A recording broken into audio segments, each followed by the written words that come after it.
Olá, União Brasil Especial deste domingo começa agora. Um movimento da sociedade civil em Fortaleza questiona a contratação de uma empresa norte-americana para a construção e a manutenção do Aquário Ceará. Esta semana foi reforçado o combate à poluição visual na capital cearense. As placas irregulares de imobiliárias foram o principal alvo. Você vai entender como os presos de Fortaleza e região metropolitana devem ser transferidos de delegacias para os presídios. Vamos ver como o nosso município pretende construir as 10 mil casas que ainda restam no programa Minha Casa Minha Vida. Especialistas dizem que a nova lei das domésticas pode gerar mais desemprego para a categoria e você vai entender por quê. Esses e outros assuntos da semana agora na nossa edição especial.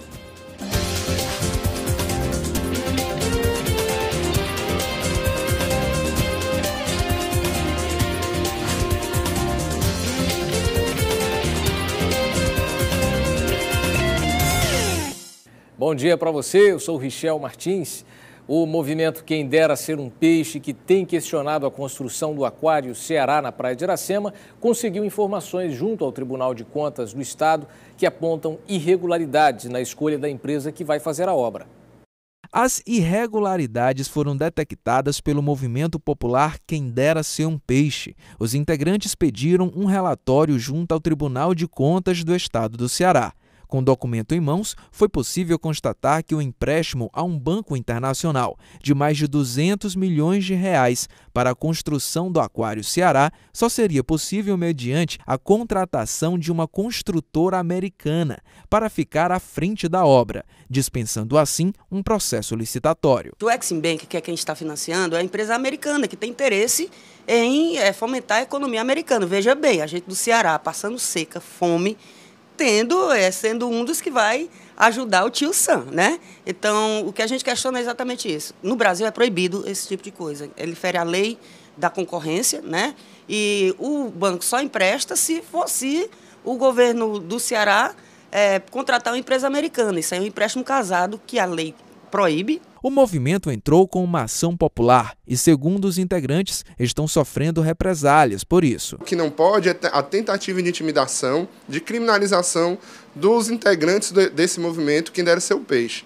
Eles estão, está sendo alegado por parte do governo do Estado que eles estão fazendo litigância de má-fé e pedindo uma combinação de uma multa altíssima. Na Assembleia Legislativa do Ceará, a bancada de oposição questiona a importância de um aquário em um estado com tantas deficiências. Foi feito um empréstimo a um banco americano e o empréstimo ficou atrelado a uma empresa americana fazer a construção do aquário e a manutenção. Então nós estamos construindo uma obra que não vai gerar emprego para o Ceará. A nossa prioridade hoje no estado do Ceará é educação, saúde e a seca. Nós estamos passando a maior seca dos últimos 50 anos. Está faltando água para as pessoas que moram no interior.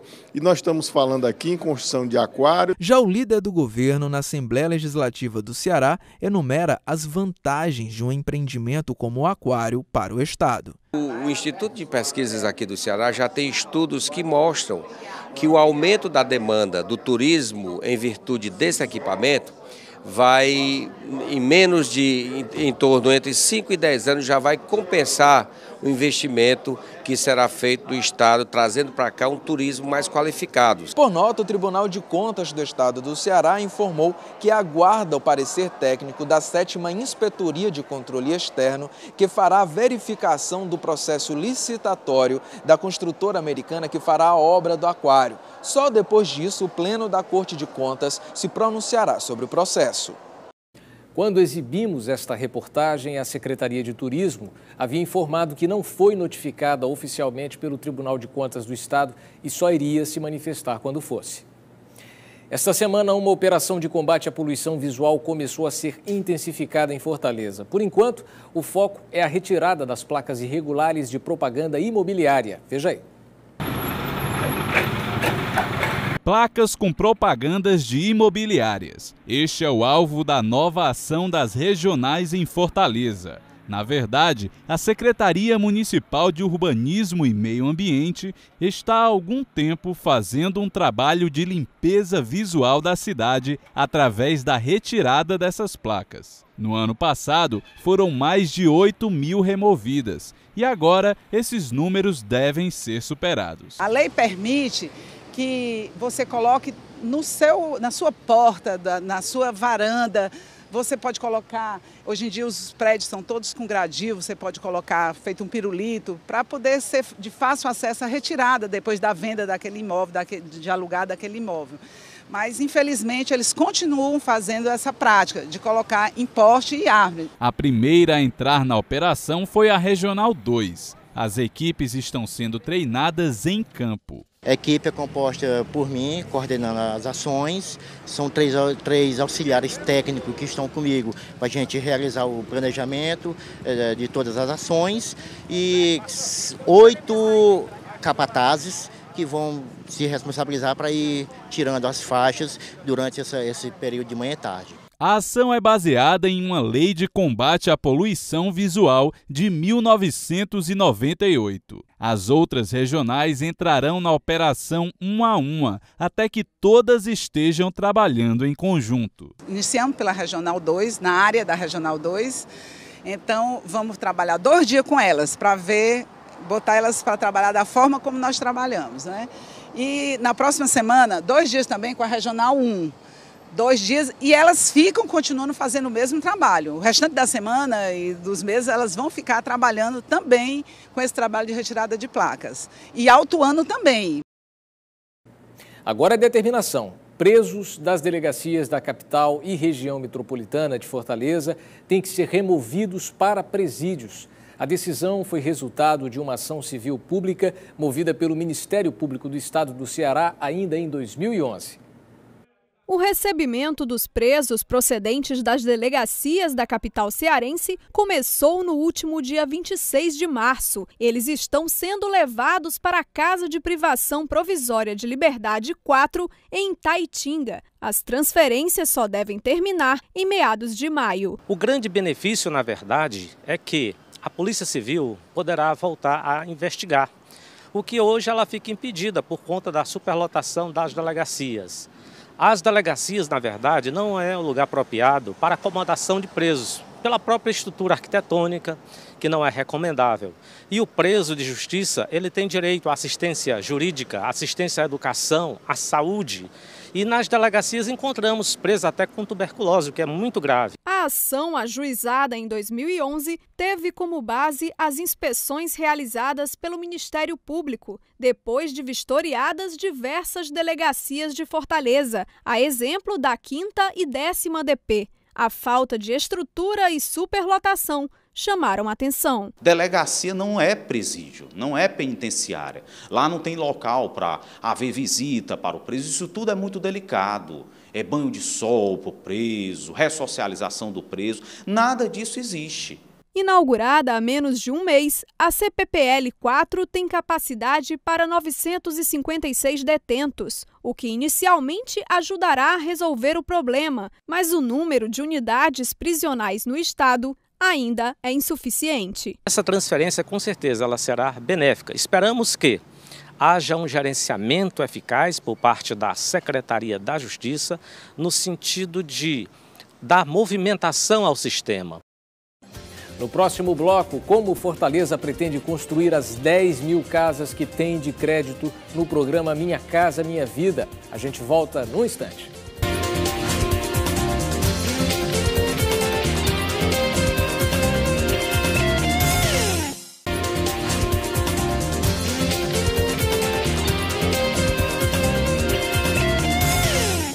Voltamos. 10.000 casas. Esse é o crédito que Fortaleza tem com o governo federal para a construção de unidades habitacionais pelo programa Minha Casa Minha Vida. E tudo precisaria ser feito até o fim deste ano. Acompanhe. Rocicleide tem 4 filhas, uma delas especial. Ela e as crianças vivem na mesma casa com mais 4 pessoas. Uma residência que tem apenas um quarto. Esse é um dos motivos que levaram a dona de casa a se cadastrar em 2009 no Minha Casa Minha Vida. Eu preciso, né, um espaço maior, já tenho uma filha especial, que o espaço aqui é pequeno, né, e eu quero dar um conforto a elas, né. A situação é bem diferente no caso da dona Maria José, que há 7 meses recebeu a casa do Minha Casa Minha Vida. Em todo o Brasil, mais de 1 milhão de pessoas receberam o benefício e até 2014, mais 2 milhões de moradias devem ser entregues. Eu morava numa área de risco, minha casa desabou 3 vezes. A última vez correu o risco dos meus filhos cair dentro do buraco, que eu morava numa estação da CAGES. Hoje eu vivo feliz com a minha família. Em Fortaleza, foram 860 famílias beneficiadas pelo programa. A fila é de 92 mil famílias. A secretária da Fundação de Desenvolvimento Habitacional de Fortaleza, Habitafor, explica que a situação habitacional da capital cearense não está nada boa. Isso nós podemos ver ao visitarmos a casa da dona Rocicleide, no bairro Siqueira. Por tudo isso, Fortaleza tem um crédito em 10 mil casas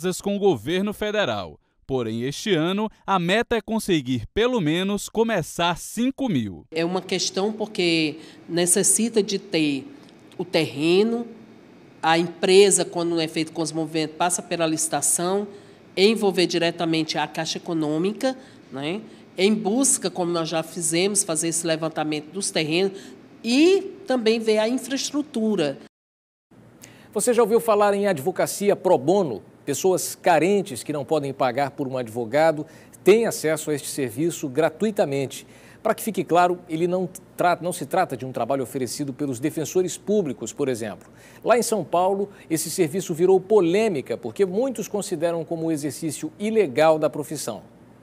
Na tradução da expressão latina, pro bono significa para o bem. O trabalho é uma atividade gratuita e voluntária que alguns advogados fazem para pessoas carentes que não podem pagar pelo serviço. Como o próprio advogado é inerente à administração da justiça e na sua função exerce o munus público, ou seja, exerce uma função pública em prol da justiça, eu entendo que o advogado pode e deve sim prestar o serviço da advocacia pro bono àqueles mais necessitados, obviamente quando a Defensoria Pública, que é o órgão do Estado ou da União, responsável por essa assessoria, não conseguir manter esse serviço de qualidade ou não conseguir de forma alguma prestar esse serviço à população carente. A OAB de São Paulo proíbe que os advogados exerçam a profissão de forma gratuita. Por isso, o Procurador Regional dos Direitos do Cidadão, Jefferson Aparecido Dias, marcou uma audiência pública destacando a inclusão de pessoas físicas que não podem pagar por atendimento jurídico sem que exista risco de responsabilização ético-disciplinar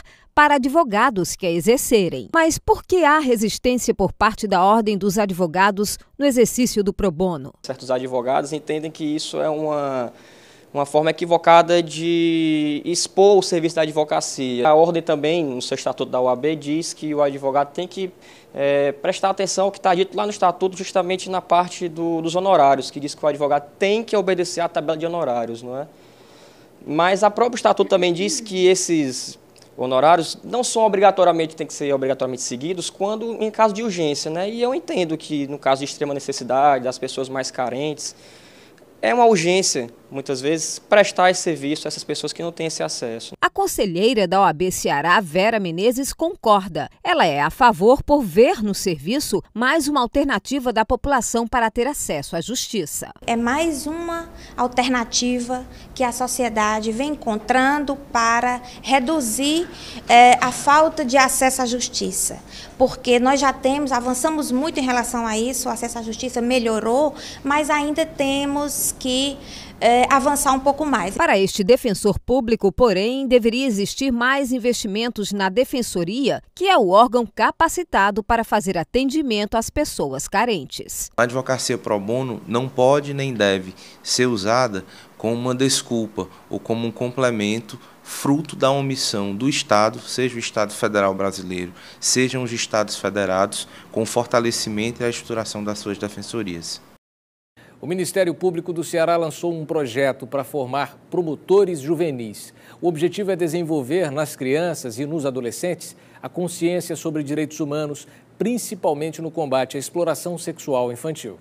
O projeto é uma parceria da Prefeitura de Fortaleza com o Instituto Camargo Correia, desenvolvido pelo Centro de Apoio Operacional da Infância e Juventude. O curso de promotores juvenis visa capacitar 50 crianças e adolescentes de 12 a 21 anos de idade. A importância é que os jovens conheçam os direitos humanos de criança e adolescente e que, uma vez conhecendo, se sinta sujeito de direitos. Para trabalhar temas ligados ao Sistema de Garantia do Direito e Estatuto da Criança e do Adolescente, os educadores se utilizarão da dramaturgia, através do método Teatro do Oprimido. A gente vai trabalhar no eixo do protagonismo, e onde eles vão se ver, né, dentro do sistema e perceber o que a gente tem, o que pode ser acionado,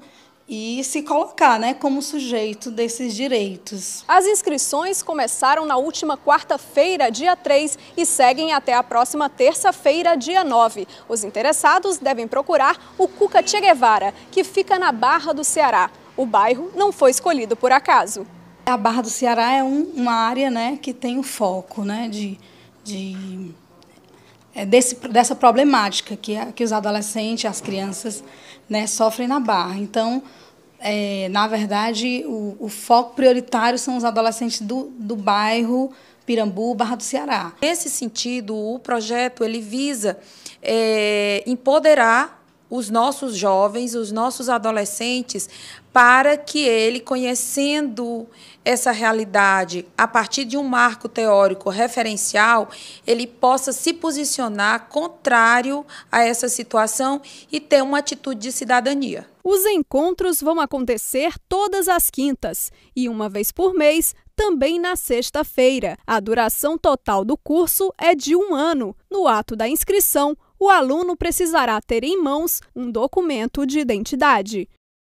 A seguir, você vai entender por que especialistas dizem que a nova lei das domésticas pode gerar mais desemprego para a categoria. É já já.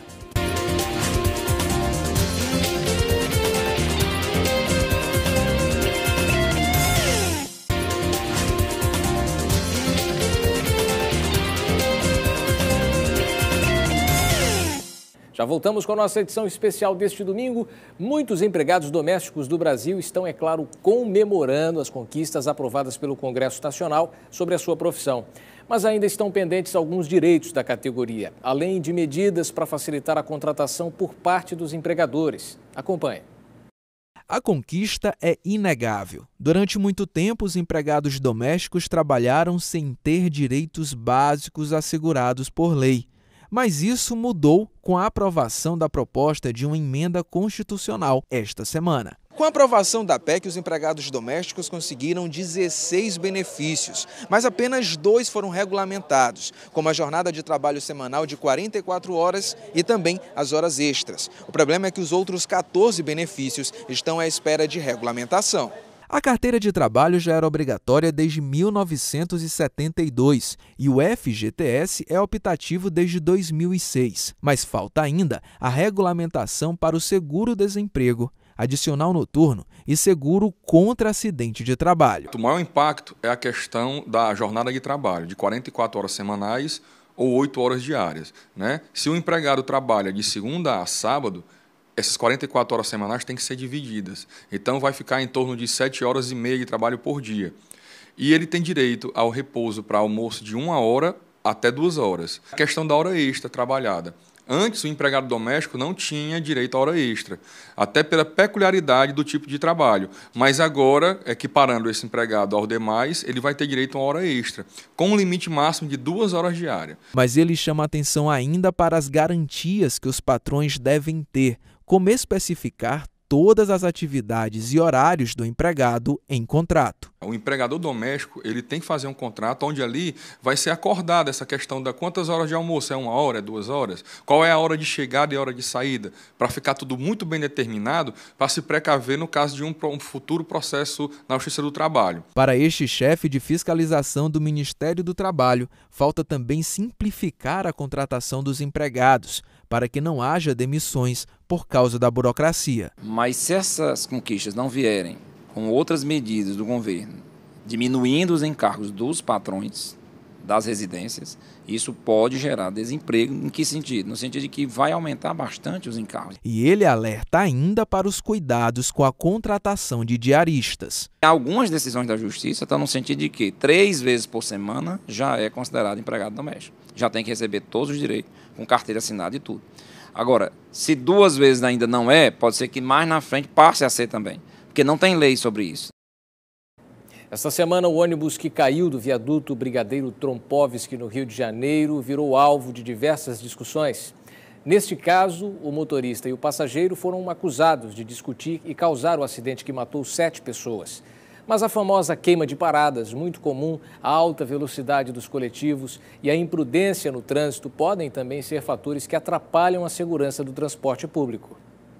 Um acidente grave com um ônibus que, segundo dados, recebia uma multa a cada 40 dias. 5 homens e 2 mulheres morreram e mais 9 pessoas ficaram feridas. Apesar de ter acontecido no Rio de Janeiro, em todo o Brasil, o caso tem repercutido, inclusive em Fortaleza.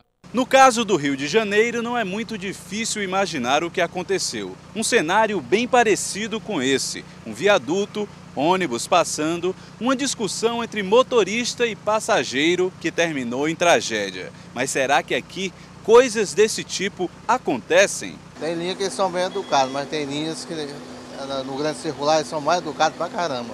Acaba dificultando na hora. É, com certeza. Felipe, que trabalha vendendo produtos dentro dos coletivos, diz que a queima de paradas e a alta velocidade são constantes. Em horário de pico eles andam em alta velocidade porque tem os semáforos, tem os engarrafamentos, tá entendendo? O diretor técnico da empresa de transporte urbano de Fortaleza afirma que a velocidade é medida o tempo inteiro, pois os veículos são sempre monitorados. A confecção do quadro de horário que é feito pela Etufor, ela é feita com a velocidade média comercial 15 km por hora.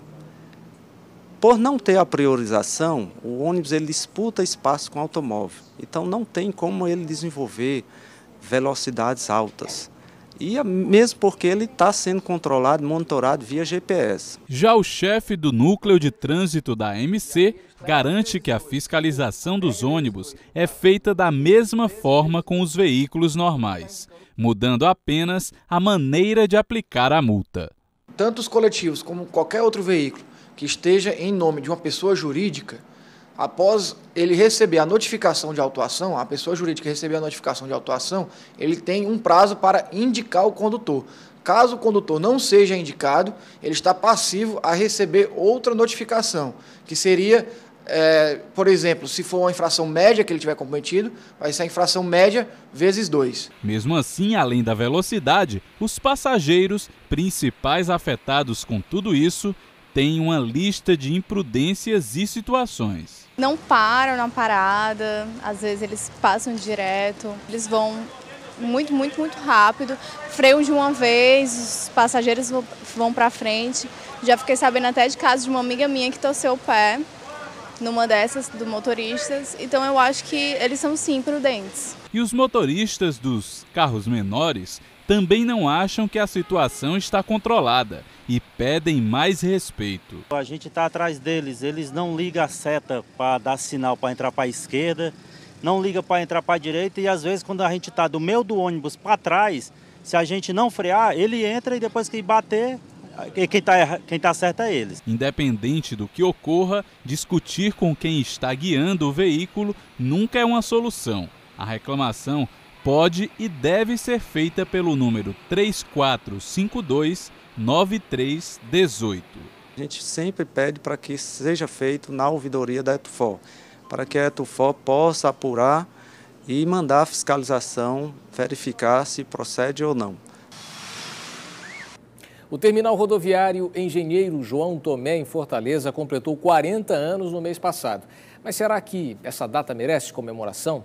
De um lado, uns falam bem do atendimento, mas de outros, passageiros reclamam da estrutura, da quantidade de taxas cobradas. Veja aí.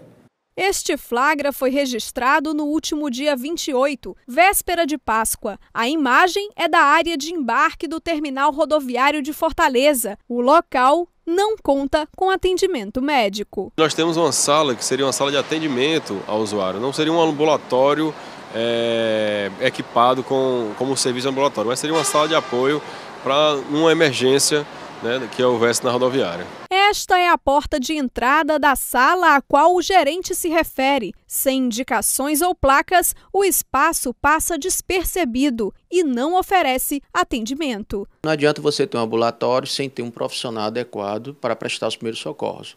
É melhor até nem ter. As reclamações não param por aí. Quando o fluxo de passageiros aumenta durante os feriados, a rodoviária fica superlotada.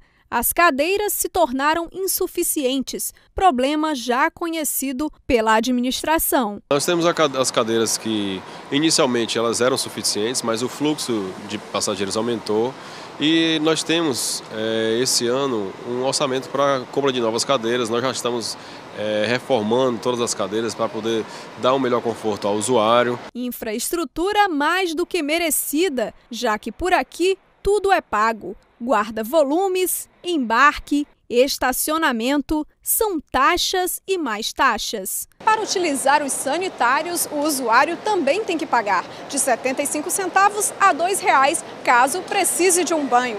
Essa é a cobrança mais comentada. Apenas os banheiros, eu acho que merecia melhorar um pouquinho a mais, porque também se deve ao número de pessoas que enfrentam, né, aqui a viagem diariamente. Um dos incômodos é o odor desagradável, que já pode ser percebido do lado de fora do banheiro. No mais, quase tudo em ordem. A pintura está em dia, assim como a limpeza dos corredores. Alguns trechos no teto, no entanto, deixam a desejar, com fiações expostas. Hoje a rodoviária ela passa por uma série de modificações quanto não a sua estrutura arquitetônica inicial, mas ela conta com uma manutenção constante, periódica, como pinturas, pequenas reformas. Ela pode sim cobrar pelo uso desses espaços. Contudo, o que se espera é que esses espaços, sendo pago ou não, eles têm por obrigação de manter um nível de higienização no mínimo regular. A OAB Ceará promete fazer uma vistoria no local a qualquer momento para verificar as irregularidades. E assim fechamos a nossa edição especial deste domingo. Amanhã a gente volta com os boletins ao longo do dia e com União Brasil também ao vivo às 6 da noite. Um ótimo domingo e um bom início de semana para você. União Brasil, informação além da notícia.